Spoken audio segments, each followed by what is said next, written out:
El sol de la tarde bañaba el escenario mientras el presidente Ulises Heró se dirigía hacia su caballo, confiado y seguro de sí mismo, después de una reunión con comerciantes locales en Moca.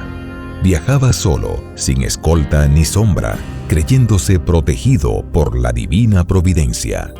De repente, la tranquilidad de la tarde fue interrumpida por el estruendo de disparos. Ramón Cáceres y Jacobito de Lara, quienes habían estado esperando ese momento, emergieron de la casa donde antes había estado el dictador. Heró, con su mano derecha mutilada por una herida anterior, logró sacar su pistola y disparar, pero el tiro falló y alcanzó a un mendigo cercano. Los conspiradores no dejaron espacio para errores. Más disparos siguieron rápidamente y uno de ellos impactó a Lilis en la boca, matándolo al instante. Así, el ajusticiamiento de Heró marcó el fin de una era de opresión y represión en la República Dominicana y abrió un nuevo capítulo de incertidumbre y cambio. Usted está viendo esto gracias a Fundación Corripio, Indubeca, Banco BHD, Pinturas Tropical. Ulises Heró nació en Puerto Plata en 1845. Su padre, Daza Heró, mestizo criollo de Saint-Domingue, hoy Haití, fue capitán de navío de la Marina francesa. En unión natural con Josefa Lebel, oriunda de Saint-Thomas, procrearon un hijo llamado Hilarión Lebel. Al cabo de algunos años, Daza Heró reconoció a su vástago y le cambió el nombre a Ulises Heró, quien desde temprana edad fue popularmente conocido con el apodo de Lilis. Aunque tuvo una educación limitada, hasta cierto punto Lilis fue autodidacta. Era muy hábil y tenía una memoria prodigiosa. Además del español, su idioma natal, aprendió inglés, francés y creol haitiano. Dicen que de la lectura de El Príncipe, de Nicolás Maquiavelo, asimiló y aplicó con especial destreza algunos consejos en el arte de gobernar. Desde el inicio de la Guerra Restauradora, Lilis se destacó por su arrojo y valentía. Combatió primero bajo el mando del general Ramón Matías Mella y también en las tropas comandadas por el general Gregorio Luperón. En el campo de batalla, Lilis demostró valentía, astucia y don de mando. Conoció a la perfección la mentalidad del campesino y gozó de popularidad tanto en el ámbito local como en el pueblerino. En 1864 formó parte del pelotón que, por órdenes del general Gaspar Polanco, fusiló en una playa de Maimón, Puerto Plata, al general José Antonio Salcedo, Pepillo, quien fue el primer presidente del gobierno restaurador. Terminada la guerra contra los españoles, Lilis figuró entre los nuevos generales que terciaron en la actividad política.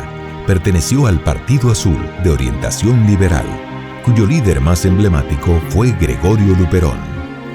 En cierto modo, Lilis fue hechura suya, trabajó a su lado, le obedeció en todo cuanto fue necesario y concluyó exitosamente las misiones que le fueron encomendadas.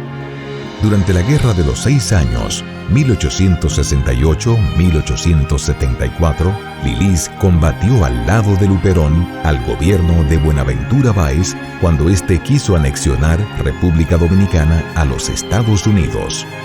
De esa resistencia patriótica, Lilis emergió convertido en una de las figuras más importantes y temidas del Partido Azul. Bajo el gobierno presidido por el repúblico Ulises Espaillat en 1876, Lilis adquirió mayor proyección nacional. En 1879, cuando Gregorio Luperón fue presidente interino, Lilis se desempeñó como ministro de Guerra y Marina. Poco después, siendo presidente el arzobispo Fernando A. Meriño, 1880-1882, Luperón propuso a Lilis para la cartera de Interior y Policía, posición desde la cual cobró fama por su crueldad y eficacia, enfrentando y reprimiendo a los opositores del gobierno.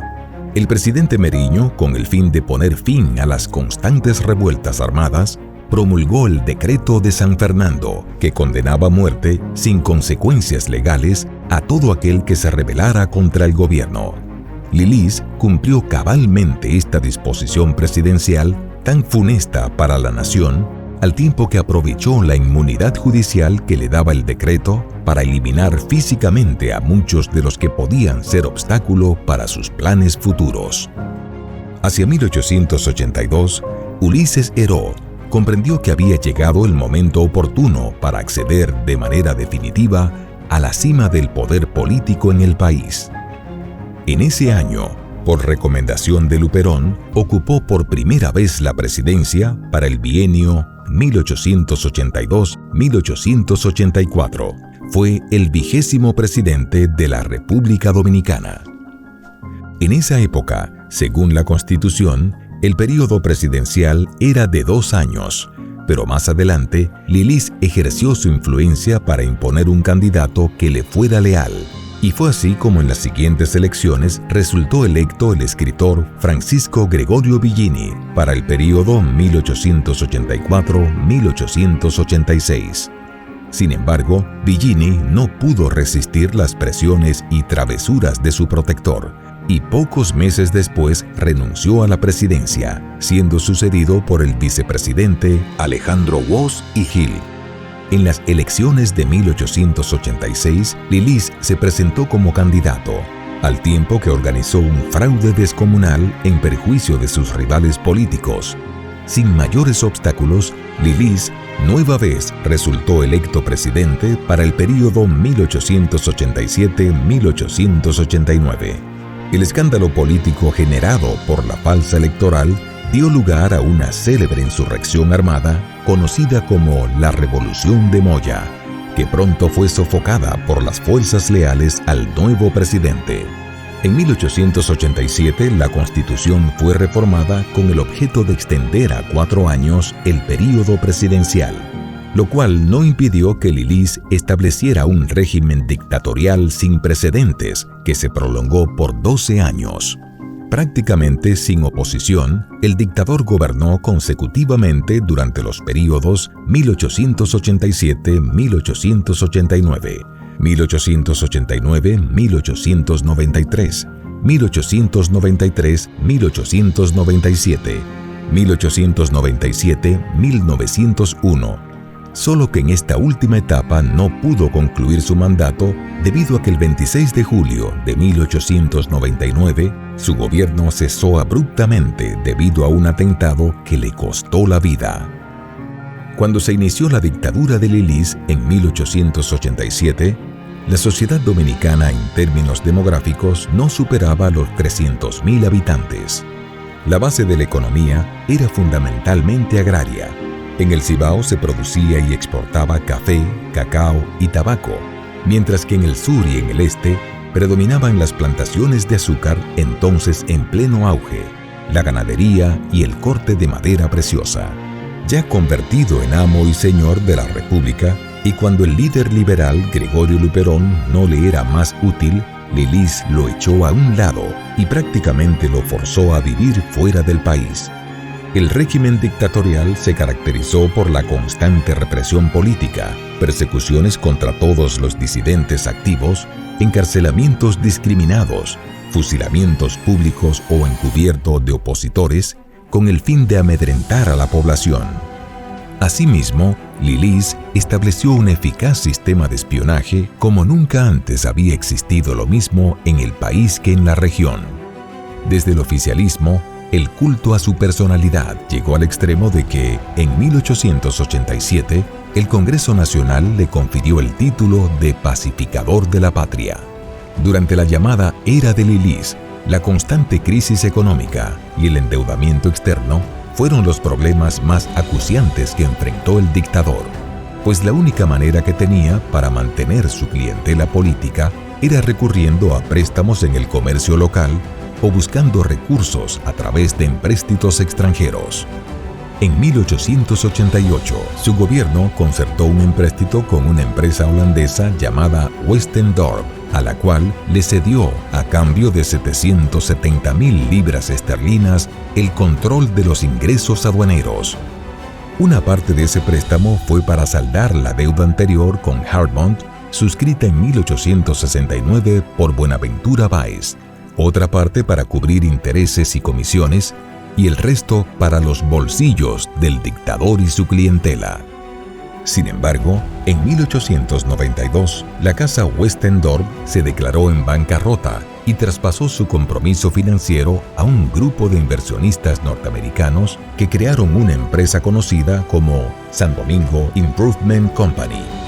Desde entonces, la deuda exterior dominicana quedó bajo el control de intereses financieros norteamericanos que terminaron colocando a República Dominicana bajo la esfera de influencia de los Estados Unidos. Al inicio del último decenio del siglo XIX, el régimen dictatorial se tambaleaba debido a la aguda crisis económica que agobiaba el país. Esa circunstancia, sumada a la represión y a los incontables crímenes políticos cometidos por el gobierno, reavivaron un generalizado sentimiento de rechazo a la dictadura lilicista. Es cierto que muchos le temían al dictador, pero también es verdad que tenía fuertes opositores que habían tratado de derrocarlo y planificaban nuevas tentativas. En el Cibao, sobre todo en Moca, también surgió un grupo de jóvenes decididos a liquidar físicamente al tirano. Así las cosas, a finales del mes de julio, el mandatario se trasladó al Cibao con el propósito de calmar los ánimos y buscar más préstamos de amigos comerciantes. Para el mes de julio de 1899, se anunció que Lilis estaría de visita en Moca para reunirse con algunos comerciantes amigos. El grupo de conjurados, integrado por Horacio Vázquez, Ramón Cáceres, Jacobito de Lara, José Brache y otros, decidió entonces que había llegado el momento de emboscar al tirano, por lo que se decidió atacarlo después que terminara la reunión.